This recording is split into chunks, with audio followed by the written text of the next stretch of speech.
Round one. Ready, go.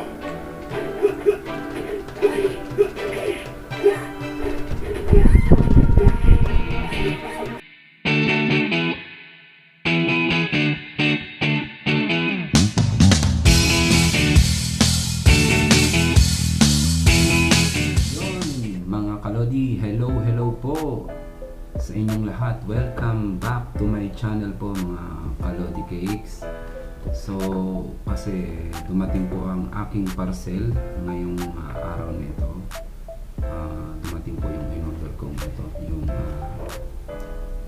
controller wireless gamepad. Ito po.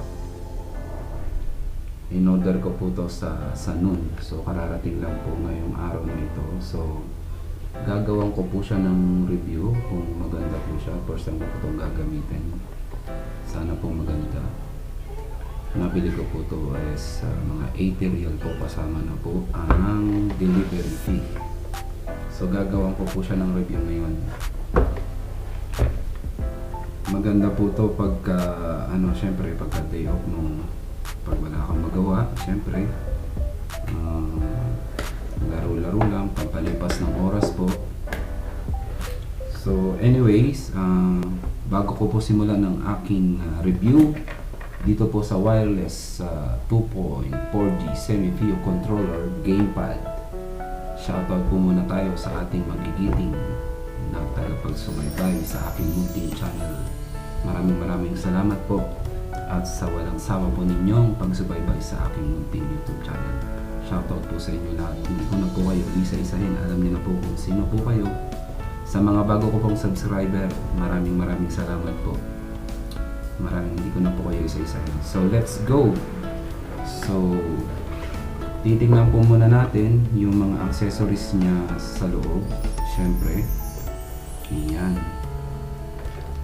Ito po. May kasama po siyang adapter sa may HDMI. Sa tingin ko i-connect to dun sa TV. Ayan po. Sa TV po siya i-connect. Ayan.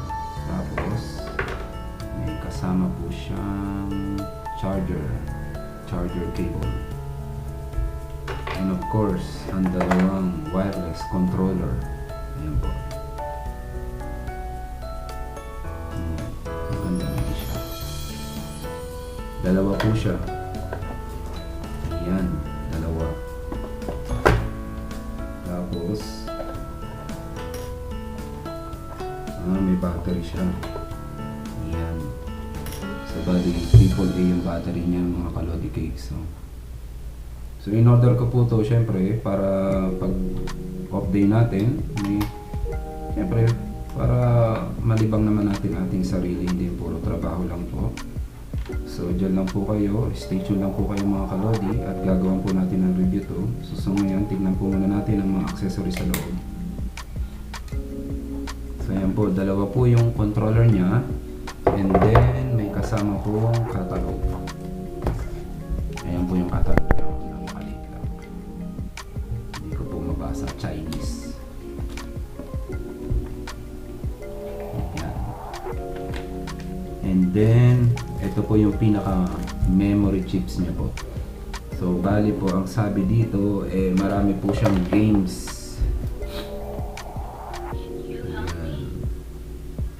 Nasa mga 2,600 games po, kasama po Nintendo, ang Nintendo, lahat po ng klase ng games, mula pa po ng mga old games po natin, mga 90s back, yung mga batang 90s dyan. Maganda po to. So bali 4K na po siya. Ayan. Ito po yung pinaka-memory niya. Ayan. So kasama po siya. And then may dongle po para dun po sa may wireless niya. Pinaka po niya is sensor niya po. Wireless, parang Bluetooth po siya. Wireless na ikamit para makontrol po dito. So yun lang po ang mga accessories niya. Wala na po. So sa ngayon, itatry po natin siya, i-connect natin sa TV. Titignan po natin kung gagana po siya na maayos. So stay tuned lang po kayo, pupunta po tayo sa TV at i-connect po natin kung paano. Ayan po mga kalodi, i-connect na natin siya sa TV. So ayan po yung ating gamepad na wireless. So ayan po yung TV, i-on natin, power on natin. Ayan, i-on po muna natin.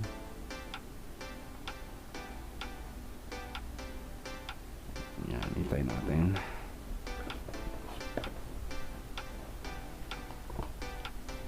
So, yan din po yung TV ko is kabibili lang po namin. So, ang tatak po niya is add fit. Tingnan po natin kung gagana itong ating in-order na gamepad. Wireless gamepad. So, ayan po, nag-on na. So, ang sabi dito sa catalog is punta doon sa source. So, punta tayo sa source. Okay. Then punta sa HDMI. Okay.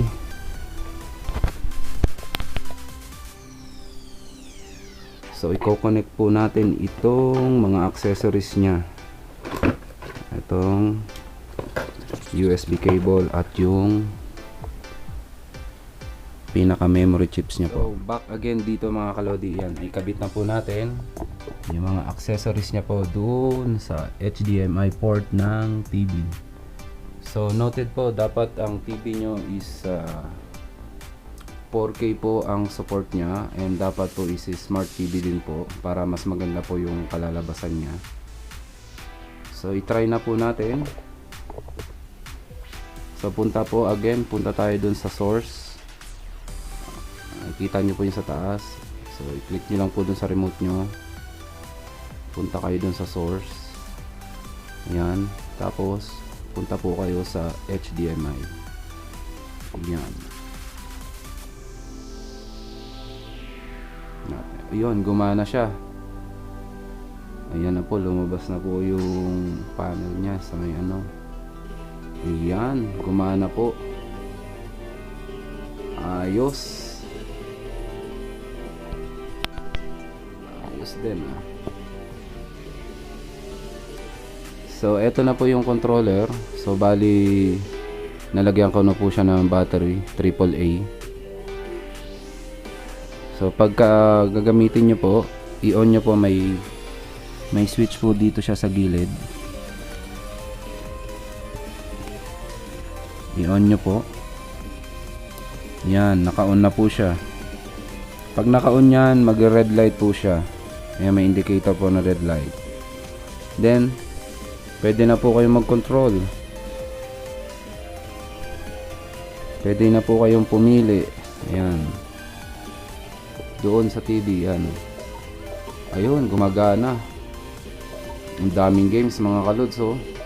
Ganda. May Metal Slug, Metal Slug X, may Captain Hook, may Mega Man.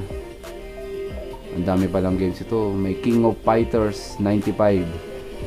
Sa mga batang 90s po, perfect po ito sa inyo. Pag wala po kayong ginagawa or day off nyo po sa trabaho, pwede nyo po itong libangan po, pampalipas oras.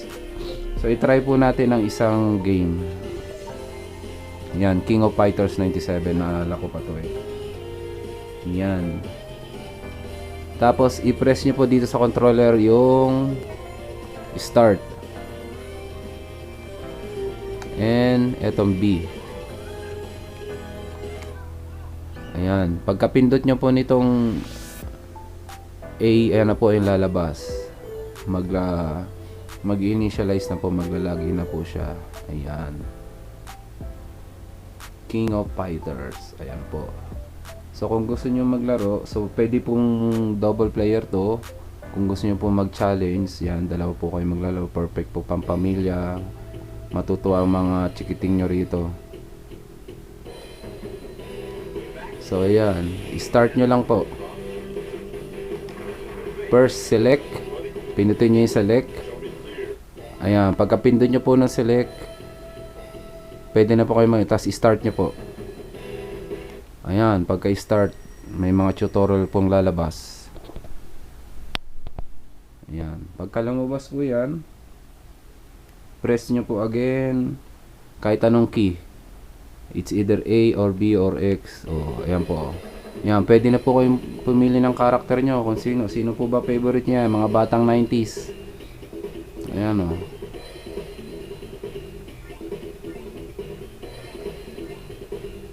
Pwede nyo pumili extra or advance. Let's say extra. Ayan, pinili ko extra. Pili na po kayo ng karakter nyo. Ayan. Ayos. So again, dapat ang TV nyo is 4K resolution and smart TV po para mas maganda po yung kalalabasan. Wow.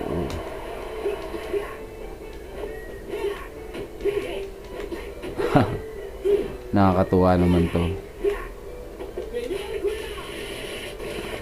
Si Kyo yung akin, tas kalaban ko si Benimaru. Nakakatuwa naman to. Perfect na perfect po mga ano to, mga pamilya. Pag wala po talaga kayong magawa, pampalipas oras.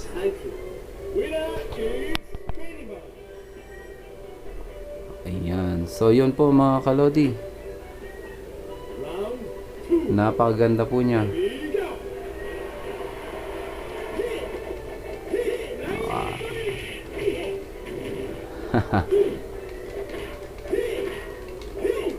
Ayos naman, gumagana naman po lahat ng button niya. Yung controller po is napakaganda, napakagaling i-control.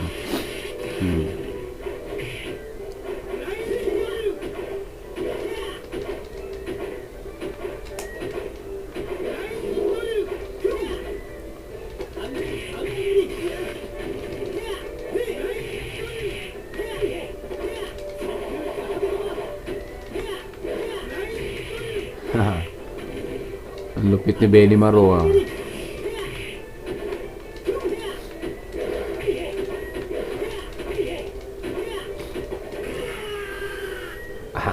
Nanalo. KO. So yun mga kalods, ano pong masasabi nyo? Comments down below po sa mga batang 90s po dyan. Siyempre, nagbalik po tayo sa pagkabata. Balik tanaw po sa mga dating video games na nilalaro natin nung panahon na tayo nasa high school, nasa elementary po eh. Ang nilalaro ko po talaga yung King of Fighters, yung Taken. So yan po yung review natin. Napakadali lang po i-assemble.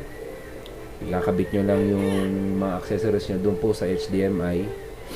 So again, maraming salamat po at nakarating po kayo sa dulo ng aking video. At wag nyo pong kalimutang mag-comment and i-press nyo po yung notification bell para lagi po kayong updated kung ano po ang aking i-upload na video. Yun lang po ang for today's